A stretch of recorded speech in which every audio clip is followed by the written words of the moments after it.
everyone. Dr. Rowena Winkler here, and we are in Revelations with Rowena.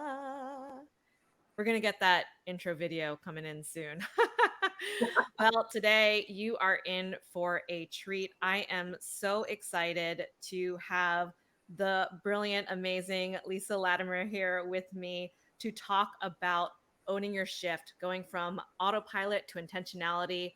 We had a a call, oh goodness, at this point, what was a month ago or something? And Time's going so right away, our energies were vibing. We were just going back and forth, having a beautiful conversation. And I said, Lisa, we need to bring this out to the masses yes. and talk about the awesome work that you're doing. So thank you so much for being here, Lisa. Thank you for having me, Rowena. I loved our conversation and I love your energy.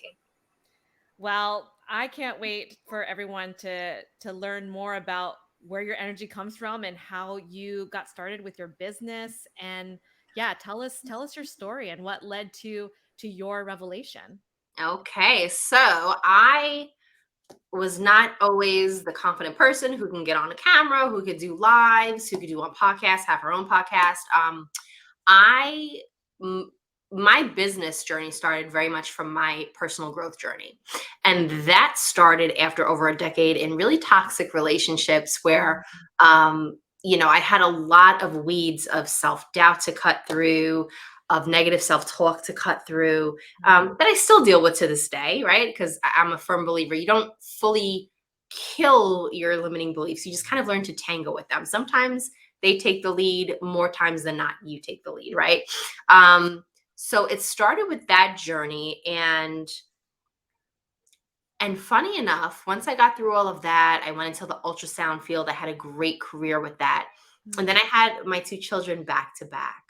Wow. And a friend calls me out of the blue. She's like, well, you know what? I'm a coach for Beachbody. So, you want to do this while you're home with two small babies? I'm like, well, sure. Anything to keep me from losing my mind.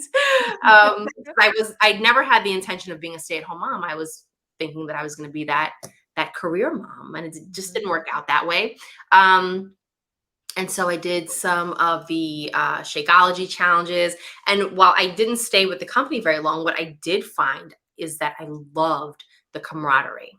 I loved the motivational aspect and the aspect of watching other people hit their goals that they had given up on, right? And this little catalyst, this little challenge that they decided to say yes to was able to spark a potentially bigger journey for them.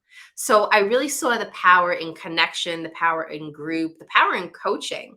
And that started a dabbling with my coaching career that led to my self-published book. And now, while my children have gotten a little bit bigger, my full-fledged, beautiful coaching career that I have.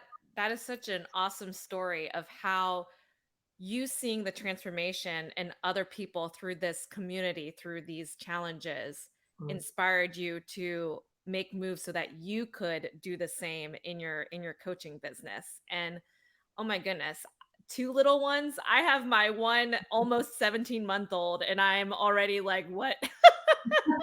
How am I doing this? So kudos to you and all the mamas, all the mompreneurs out there, we are killing it. We are all awesome in our own way, definitely.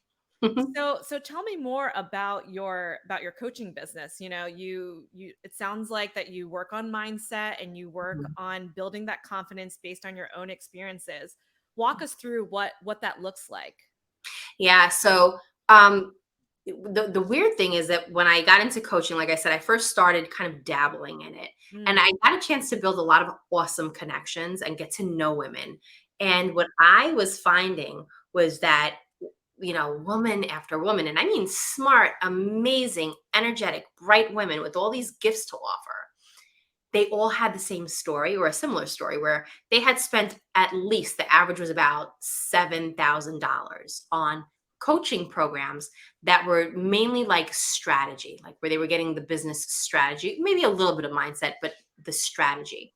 And they were getting this idea like, okay, well, in my strategy program, we already did mindset. So I'm done with mindset. I don't have to do any more mindset. And it was like, Did you reach those goals that you had for your business yet? No. Mm, Okay, so not only had they not reached the goals, but they were still in debt to the programs, whether it was a mastermind or another coach that they worked with to get there. And so there's this misconception that I picked up on, that number one, you have to overly rely on strategy and that it's strategy that moves the needle. When in actuality, mindset amplifies strategy. And mm, if I dumped a bunch of strategy into your lap and your mindset wasn't at that point yet, where it was ready to enact those strategies and follow through with those strategies in a way that made sense for your business needs and your unique personality, what would you do with it? It wouldn't really be that valuable. Um, and again, it was just the idea that mindset is like this one and done thing. mm. It's like, no, what's the saying? Every new level brings out the same devil, you Yep. know? New level, And new devil. yeah, exactly. And so that's how I got started in with the business mindset coaching. And I've just always found that mindset was this powerful driver when we can use it correctly. I mean, Mm, because look at the games that our mind can play with us when we're not in control of it. So my thing is like, imagine what is possible when you mhm. really take control of your mindset, when you get in front of your self-talk, which feeds your thoughts, which feed your actions. What is possible when you get ahead of that instead of when you're in a place of being reactive to that? It's life changing and it's business changing too.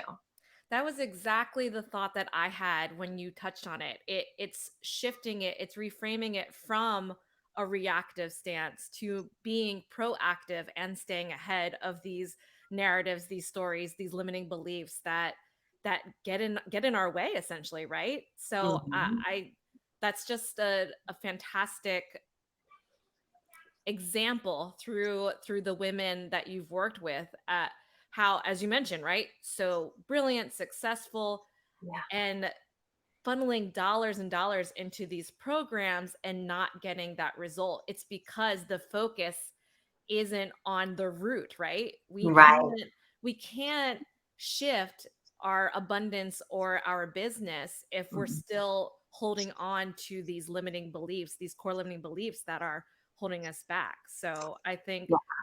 kudos to you, Lisa, because I feel like I think, we're so business focused, right? Hello, capitalism, right? It's like Right. so masculine. It's this divine masculine energy of the money and the go go go, but we need to take a step back and see what's going on inside and with our mindset to make those moves forward. Yeah, absolutely. And I know there's a lot of talk about like feminine and masculine. I don't really tend to categorize it like that. I think that there are times where you need to be in more of a, I don't want to call it hustle flow, because that I just think is just an unhealthy way Yeah. of looking at it. But there are times where you need to be a little bit more aggressive, and then there are Yeah. times that you can dial it back, let Of the other course. person take the lead. It's again, it's like a tango, and so there are times where you need those ebbs and flow Hmm. between masculine and feminine energies, right?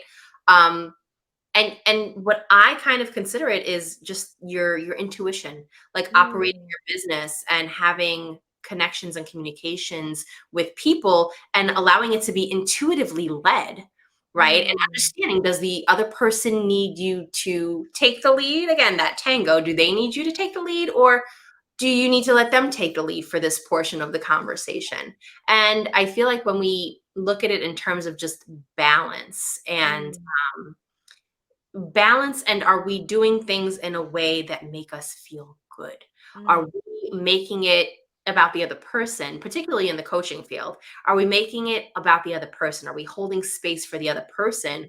Or are we making it so much about us, Mm, and we're so dependent on the outcome of this sales call or this conversation or this connection, that now we've put so much weight on it, and it doesn't flow naturally, and it's blocking our intuition and our ability to just kind of ebb and flow with it.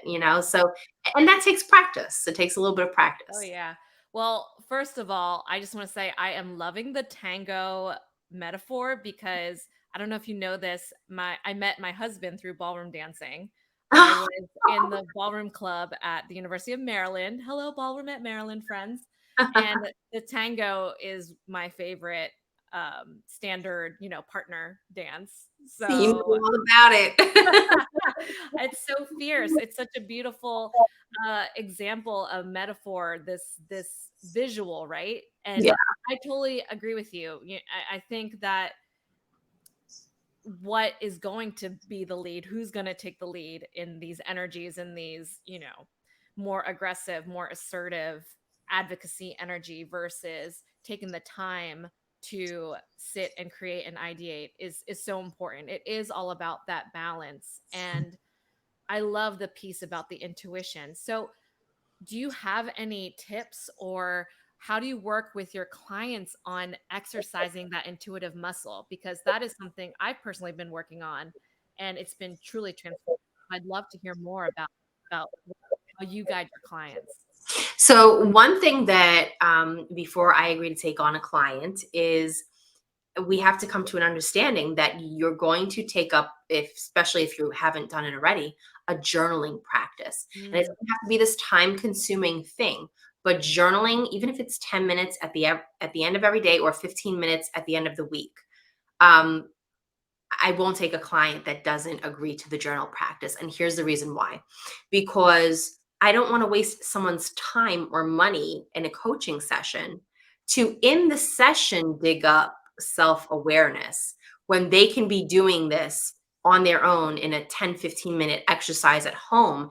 And then all of the gems that they get out onto the paper with the journal prompts, then mm, we really have so much meat to work with in the actual coaching session. So I don't, my goal is not to have one client for 6 months. I actually cut out the 6 month long program. I deliver results within 3 months maximum. And I do that. In fact, I actually just came up with my program that I'm going to be soon beta launching, which is Magnetic Soul Client Attraction Program, ooh, where we do incorporate this aspect of journaling in it. mm, Because, I'm a big proponent of the fact that personal growth and your business and entrepreneurial growth, they don't exist in separate containers. Right? They mm, they very much are kind of codependent on each other. So what the program does is it takes you through your own personal growth journey at a deeper level, and then it allows you to take what you've found and apply it to your business and create even deeper connections with your clients, and attract more clients in that way, and clients who are aligned with you. So, yeah, journaling is a huge aspect of building your self awareness, and your self awareness is your direct connection to your intuition. And mm. that is something that will serve you in every aspect of your life. Mm. So for you, how do you know that you're getting an intuitive hit? Is there something that you feel physically, or, when you open, does it come out? Do you channel it through the journaling exercises that you do with clients? The journaling exercises that I do personally, they contribute to the self-awareness, which Mm, builds and strengthens the intuition.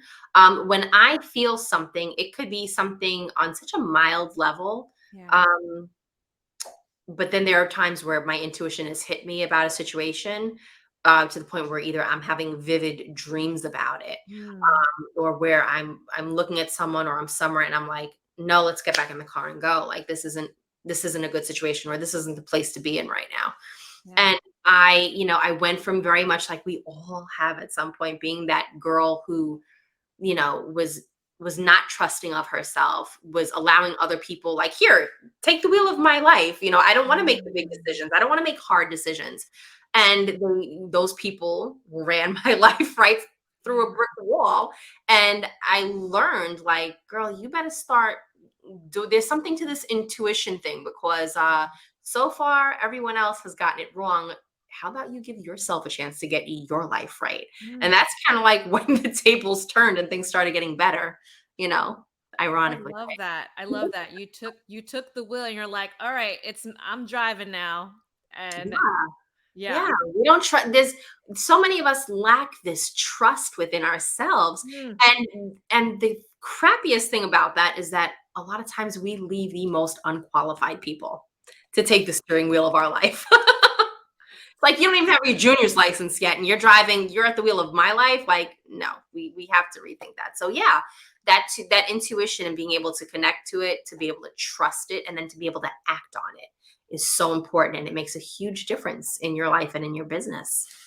So I'm going to attempt to make a punny transition. So you Mhm. talked about taking the wheel, driving your own life. Now we're going to talk about the, you know, shift, right? Mhm. Shifting gears. That was awful, but it's No, that was good. Give yourself owning your credit. shift, right? The Yeah. You talk about owning that shift, and you are so right. That resonates so much with me, with the clients that I work with. It's getting comfortable and trusting yourself. Why Mhm. do you think it's so difficult, especially for us as women, to trust our inner knowing? What's up with that, Lisa? What's up with that? That's a great question, and I'm going to give you a great answer. Watch about 15 minutes of TV and commercials. Mm, Scroll through Instagram for about 20 minutes. mm, We're being sold, we're being marketed to at every turn that there's something about us that's not good enough. And so here's the fix. And it's always an external fix, yes. right? It's always this cream, this bra, um, this Yeah. makeup, this conditioner and shampoo, that, that is going to fix you, that is going to allow you to be more complete, to be more this, to be more that. Mm, And so it really it what shocks me more, I have to say, is when I come across a woman that doesn't fall for any of that. Who's just like, I'm fine as is. We just had this conversation actually about branding, mhm. and a friend of mine was running through her this branding program that she's going to be launching. And I said, what I think of when I think of branding is, you're going to take my hair and you're going to want to straighten it. You're going to want to rip my glasses off and put contact lenses on me and put makeup on my face and do this and do that. Yeah. And that's not who I am. That doesn't align with me. So I don't want to be branded. I want to be me. So I love, and it's almost like Mm, our battle cry, like, I'm good enough as is. Like, leave me alone. I'm good. So, yeah, that is a huge reason why yeah. we don't fully connect with and trust our intuition or ourselves, because we're being sold at every freaking turn of our head Yeah. that we need something external outside of us because we're not complete enough, smart enough, good enough, pretty enough, whatever it may be. Oof. Yeah. The not enoughness. It permeates, as you mentioned, the messaging. We're inundated Yes. constantly with these messages that we Mhm. we need something else, when we just need to tap within ourselves, because that goddess badass babe is there. And I love that reframing of branding, right? It's not, and it ties into something that I'm working on. You mentioned your program. I'm working on intuitive marketing, because I have a marketing background, right? I've worked in the marketing profession as, my professional life for many, many years. Mhm. And it's time to take that intuition, take that alignment, take that authenticity into account, because we don't need those messages, we don't need those stories. We need more stories, as you've shared in your process of vulnerability, of strength, of perseverance. Those Mhm. are the role models that we need now, versus you need the bra, you need the I agree. I mean, look, listen, I need a bra, but I don't have to worry about the bra doing X, Y, and Z for me. It just needs to do what it needs to do. right. I don't, you know, um, but like, yeah, like, and like my sister, she's a beauty influencer, and it was Mm, you should go on camera with your makeup done, and you should pop your contact lenses in, and you should go in with a fresh blowout. And it was like, how I was showing up when I was doing that? I was half-assing who I was. I wasn't showing mm. up authentically. And then I wasn't showing up as frequently because it's like, listen, it takes a little bit to straighten this out. Girl, I can see. You know?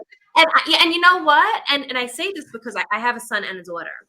And so Mm, I say too, you know, I want to represent for the wild curly girls out there. Oh, Like, yes. why should we feel like we're not professional because we have naturally curly hair? Why should I feel less sexy or less appealing because I wear glasses because they're more comfortable for me?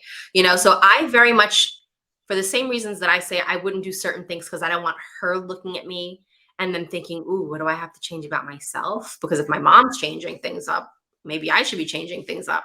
Yeah. I want other women to look at me and be like, this girl is showing up as exactly who she is. I love that. Every time we do that for ourselves, we give somebody else permission to do the same thing for themselves. Oh, And yes. that's empowerment. When we can show up as we are, we empower other women to show up as they Oh man, the permission slip. It's so profound. are. It's definitely needed and I applaud you and think it's wonderful. And I have a little girl as well. So, that's what motivated me to start my business is role modeling for our children Yeah. that we can be our authentic selves, that we can show up as we are. And it's beautiful and amazing and that we can help others with that. So, yes to the curl.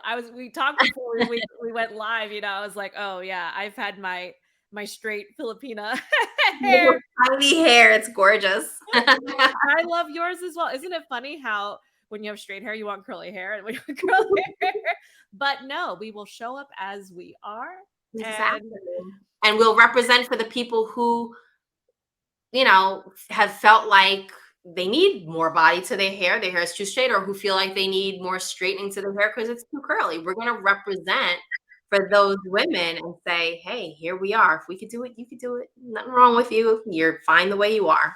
and here's the thing, right? We're showing up as we are. We have it's this diversity of faces, of experiences, but it sounds like that we're working toward this similar goal of empowerment, of authenticity, of intentionality, of exercising that intuition. And I don't know about you, Lisa. It sounds to me that we're all in this together, right? It's a collective. Yeah. We're not in isolation here. We all can lift each other up in our own way. It's Exactly. awesome. Exactly. And that's when that collective shift happens, right? Mm. Collective shifts start with individual shifts that wind up just gaining momentum and become this kind of ripple effect. So yeah, you have to be the shift. You have to be the shift that you want to inspire other people to make. So I totally agree with that. Okay, but what about our friends out there that are scared to shift, right? That they're Mhm. getting pressure from whoever, work, family, friends. They're afraid to show up because of how they're going to be seen or judged or Mhm. whatnot. What advice would you give to those folks that know that like they feel that they need to shift and that they're on the precipice of it, but it's like, Mhm. I don't know.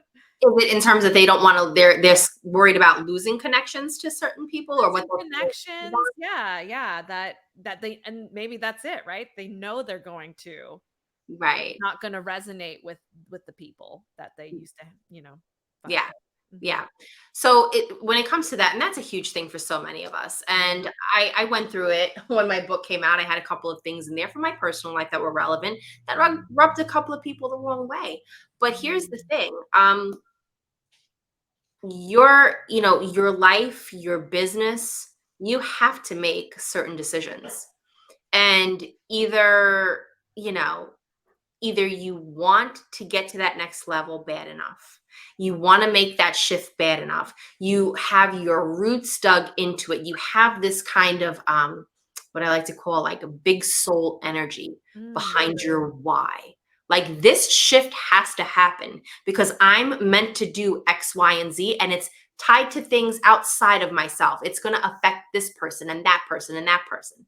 And that becomes bigger and Mm. heavier than worrying about people's feelings, who will likely get over it. You know what I mean? And, it's kind of like, I don't want to compare it to this situation, but it's like, the onus is on other people to Yeah. handle their feelings. It's not your job to handle someone Yeah, else. not your responsibility, yeah. Right. It's your job to level up and make that big impact that you want to make, right? Because that's what you're here for. You're not here to play it small and allow other people to be comfortable, because then those people over there that you want to positively affect, you're not going to show up for them.